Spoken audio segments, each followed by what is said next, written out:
Hello दोस्तों, आप लोगों के सपोर्ट से हमारा चैनल धीरे धीरे ग्रो कर रहा है। तो हम चाहते हैं कि हम इस चैनल को हमारा चैनल बनाएं, आपका और हमारा, तो हम लोग साथ साथ ग्रो करें। तो इसके लिए हम लोग एक सीरीज लेके आए हैं जिसमें हम अपने इस वीडियोस में, जो भी हमारे वीडियोस होंगे, उसमें कुछ कमियां और कुछ गलतियां छोड़ेंगे। जिन गलतियों और कमियों को आपको रिकॉग्नाइज करना है, उनको पकड़ना है और हमें कमेंट में उन कमियों के बारे में बताना है। और इस कमियों का इसका स्क्रीनशॉट लेके आपको दिए हुए व्हाट्सअप नंबर पे हमें व्हाट्सअप करना है। उसमें आपको एक वीडियो भी बनानी है, साथ में इसमें इंट्रो देना है, आपका नाम, आप किस जगह से हो। तो इनमें से जो लोग सेलेक्ट होंगे, जितने भी लोग रिप्लाई करेंगे, उसमें से हम लोग शॉर्ट लिस्ट करेंगे और जो लोग सेलेक्ट होंगे उनको हम लोग गिफ्ट देंगे। उसमें आपको घर पे कुछ गिफ्ट भेज सकते हैं या आपको कोई कैशबैक दे सकते हैं। तो आप लोग इसमें पार्टिसिपेट करिए, उस चैनल को और भी ज्यादा अपना एक अच्छे लेवल पे लेके जाइए। तो चलिए दोस्तों, गलतियां ढूंढते हैं और गिफ्ट जीतते हैं।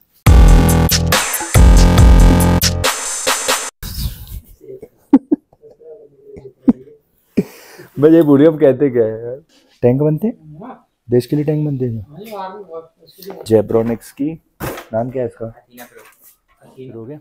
तो दोस्तों, हम जो सिस्टम बनाने जा रहे हैं, ये भैया ने हमें एक स्लिप बना के दी है। इनका जो बजट है 1,15,000 रुपए का है। इसमें पूरा इनने कंपोनेंट सेलेक्ट करके हमें सारा आइटम बताया कि सिस्टम बनाना है। तो इस सिस्टम में हम देख पा रहे हैं कि कुछ चीजें बहुत वीक हैं, जो कि इससे अपग्रेड वाला मॉडल लगना चाहिए, लेकिन अब कस्टमर की रिक्वायरमेंट है तो हमें बनाना पड़ेगा। तो दोस्तों, इस वीडियो में हम आपको साथ लेके चलना चाहते हैं। तो आपको पूरे बिल्ड में ये देख के बताना होगा कि मदरबोर्ड जो लगाया हुआ है, इससे अच्छा कौन सा मदरबोर्ड हम लगा सकते थे। और इसमें जो SMPS लगी हुई है वो भी शायद वीक है, वो अच्छी नहीं है। तो वो भी आपको बताना है कौन सी SMPS लगानी चाहिए। और इनका जो वर्क है वो बेसिकली 3D डिजाइनिंग करते हैं, गेमिंग नहीं करते हैं। तो ग्राफिक्स कार्ड तो उन्होंने बहुत अच्छा लिया है, T1000 ग्राफिक्स कार्ड लिया है। ये बेसिकली 8GB का एनवीडिया ग्राफिक्स कार्ड है, जो एनवीडिया खुद ही मैन्युफैक्चरिंग करती है। ना ये ASUS का है, ना ये जोटेक का है, ना ये MSI का, ये खुद एनवीडिया का ही मैन्युफैक्चरर है। तो ये प्रोफेशनल यूजर्स के लिए होता है। इस वाले ग्राफिक्स कार्ड का फायदा ये रहता है कि आप इसमें एक साथ 4 आउटपुट देख सकते हो, 4 LED का डिस्प्ले देख सकते हो, वो भी 5K। तो कस्टमर ने पूरी लिस्ट हमें दी है। इस लिस्ट में पूरा सिस्टम का सामान और रेट पूरी मेंशन है। सिस्टम महंगा है, लेकिन हमें टारगेट जो दिया गया है वो दिया है 1,15,000 रुपए का बना के देना है। तो कुछ चीजें इसमें SMPS और मदरबोर्ड अच्छा हो सकता था, लेकिन बजट को चलते इन्होंने इस चीज से कंप्रोमाइज किया। तो दोस्तों, आपको ये बताना है कि इसमें मदरबोर्ड कौन सा बेस्ट होना चाहिए था आपके हिसाब से, और SMPS कौन सी बेस्ट होनी चाहिए। तो एक बार हम इंट्रोड्यूस करते हैं हम इसमें क्या क्या लगा रहे हैं। एक इसमें लगा रहे हैं हम 12900 के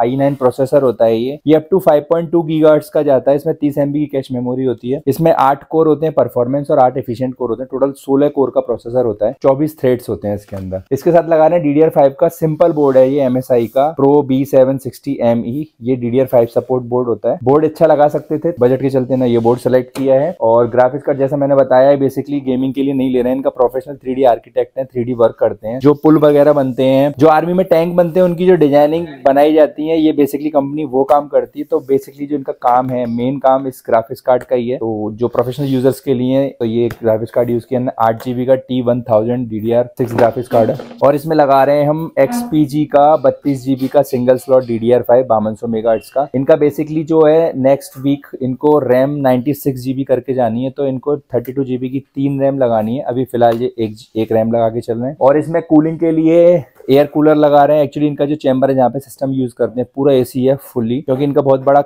कॉर्पोरेशन डिपार्टमेंट है। ये हर 6 महीने में एक सिस्टम लेते हैं। तो सिंपल एयर कूलर लगा रहे हैं A400i। ये आपका एंटेक का होता है, एयर कूलर है 8GB वाला, ये लगा रहे हैं। इसमें लगा रहे हैं VS600L SMPS दोस्तों ये 80+ ब्रॉन्ज होनी चाहिए थी, लेकिन VS600 लगा रहे हैं। जो कस्टमर की रिक्वायरमेंट है वो हम फुलफिल कर रहे हैं। तो आपको बताना है कि इस बिल्ड के साथ, इस कॉन्फ़िगरेशन के साथ कौन सी SMPS सबसे अच्छी लगनी चाहिए थी, तो ये लगा रहे हैं।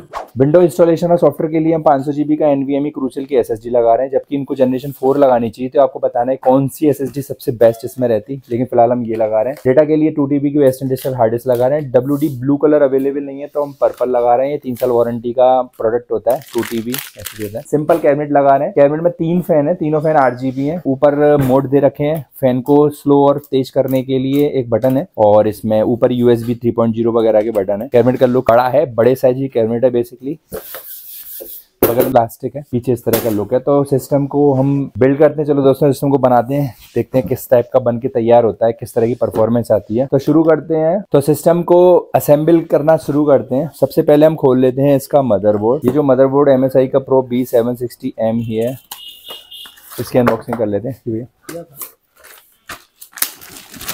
तो MSI का 760 DDR5 वाला मदरबोर्ड है।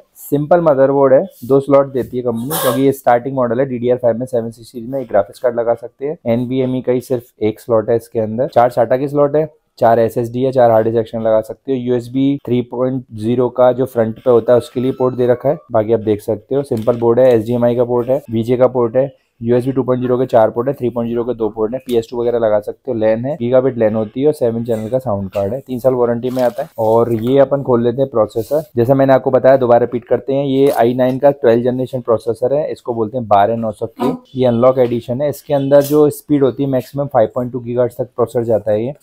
इसमें 30 MB कैश मेमोरी होती है और 8+8 मतलब 8 परफॉर्मेंस कोर, 8 एफिशिएंट कोर करके टोटल 16 कोर का प्रोसेसर होता है और 24 थ्रेड्स होते हैं इसके अंदर। जिस तरह का ये काम करते हैं उसके लिए परफेक्ट है क्योंकि ऑलरेडी इनके पास सिस्टम है, उसमें यही कॉन्फ़िगरेशन लगा हुआ है। ये 3D मॉडलिंग वगैरह बनाते हैं, जैसे कि कोई टैंक या किसी व्हीकल की डिज़ाइन बनाते हैं या पुल वगैरह की डिज़ाइन बनाते हैं, तो ये प्रोसेसर होता है।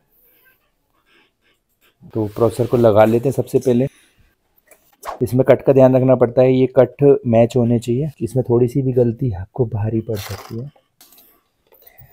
ये तो हमारा प्रोसेसर लग गया है, इसको यहाँ रख देते हैं।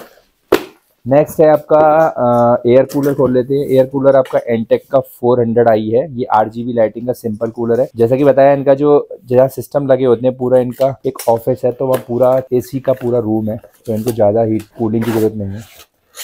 तो ये इस तरह की पैकिंग में आता है, प्यारा। ये अभी हम असेंबल कर लेते हैं। फिर नेक्स्ट देखते हैं, तो एक है आपका T1000 8GB का NVIDIA ग्राफिक्स कार्ड, जो खुद NVIDIA मैन्युफैक्चरिंग करता है। जो RTX 3050 4050 basically gaming graphics card होते हैं, ये प्रोफेशनल सीरीज ग्राफिक्स कार्ड होते हैं। इसमें आप 4 5 के आउटपुट देख सकते हैं, मतलब निकाल सकते हैं, एक साथ यूज कर सकते हैं, और ये 3D वर्क वगैरह के लिए बहुत अच्छा होता है। तो इस तरह की पैकिंग में आता है। ये गाइड होती है, क्विक स्टार्ट गाइड होती है। ग्राफिक्स का साइड बहुत छोटा सा होता है क्योंकि इसमें फैन एक्स्ट्रा नहीं होता, ये हीट नहीं होता। ये ग्राफिक्स कार्ड है, इसका 4 आउटपुट आप ले सकते हो। आउटपुट 5 की है, सिंपल NVIDIA का। और ये हम लगा रहे हैं इसमें रैम को ओपन करके देख लेते हैं। ये आपकी XPG की 32 GB की DDR5 रैम है, 5200 मेगाहर्ट्ज़ की। इनको इन फ्यूचर 96 GB का रैम यूज़ करना है, अभी बजट के चलते सिंपल एक रैम लगा रहे हैं। और एक लगा रहे हैं सिंपल सी SMPS। इसमें बेसिकली 80+ ब्रॉन्ज लगनी चाहिए थी कम से कम, लेकिन कस्टमर की डिमांड है तो हम यही लगा रहे हैं क्योंकि ऑलरेडी ये यूज़ कर रहे हैं। ये सिंपल आपकी NT स्पोर्ट्स की VS600 एसेंशियल सीरीज़ की SMPS लगा रहे हैं। तो इस तरह से सिस्टम करके इस पूरी कैबिनेट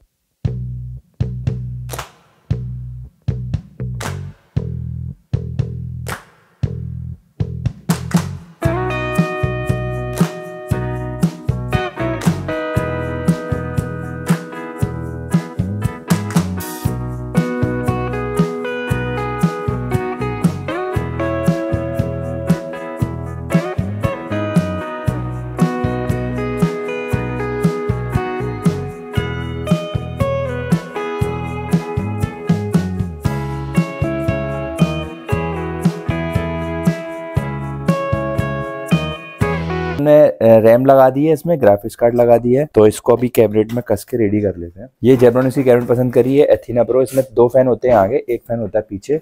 तो अंदर से देखते हैं किस तरह से होती है। ये प्लास्टिक की शीट होती है जिससे आप चीजें अंदर देख सकते हो, लेकिन क्लियर नहीं दिखता है। तो ये इसमें 2 फैन है आगे जो कलरफुल है और 1 फैन पीछे। कैबिनेट काफी बड़ी है लेकिन बहुत कम प्राइस में आती है। ये कैबिनेट का जो प्राइस है वो 2500 रुपये है। 2500 रुपये के हिसाब से देखा जाए तो कैबिनेट काफी अच्छी है, मजबूत भी है, बड़े साइज में। सबसे चैम्बर दे रखा है SMPS का और हार्ड डिस्क का।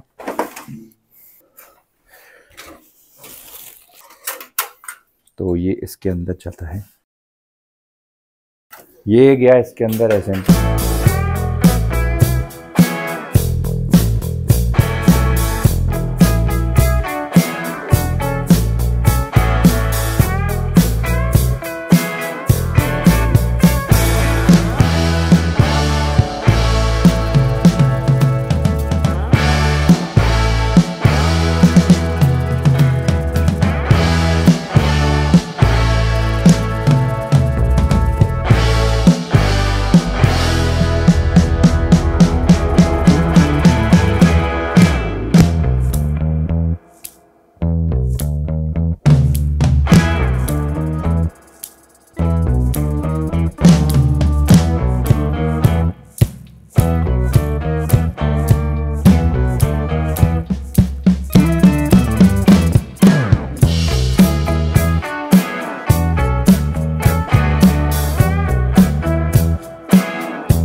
दोस्तों ये डेस्कटॉप रेडी हो चुका है, पूरा इस तरह का लुक बन के आ रहा है। सिंपल डेस्कटॉप है क्योंकि ये गेमिंग डेस्कटॉप नहीं है, इसलिए आप देख सकते हो ग्राफिक्स कार्ड सिंपल है, हर चीज सिंपल है। जिस चीज की जरूरत ज्यादा की है, जैसे प्रोसेसर तगड़ा है तो वो चीज सारी चीज डालनी है, तो इस तरह से बन के गया है। तो आपको भी कोई सिस्टम बनवाना है या कोई आपकी कॉन्फ़िगरेशन को रिक्वायरमेंट आप रेट पूछना चाहते हैं तो हमें जरूर कमेंट करिए। तो दोस्तों इसमें हमने आपको बताया कि 2-3 चीजें जो बहुत वीक है, तो आपको बताना है कि कौन सी चीजें आपके हिसाब से सबसे अच्छी होनी चाहिए, मदरबोर्ड कौन सा अच्छा होना चाहिए था या एसएमपीएस कौन सी अच्छी होनी चाहिए। तो हमें आपके जवाब का इंतजार रहेगा। तो हमें अपने से जोड़े रखने के लिए हमारे चैनल को सब्सक्राइब करिए और दोस्तों का शेयर करिए। Thank you so much.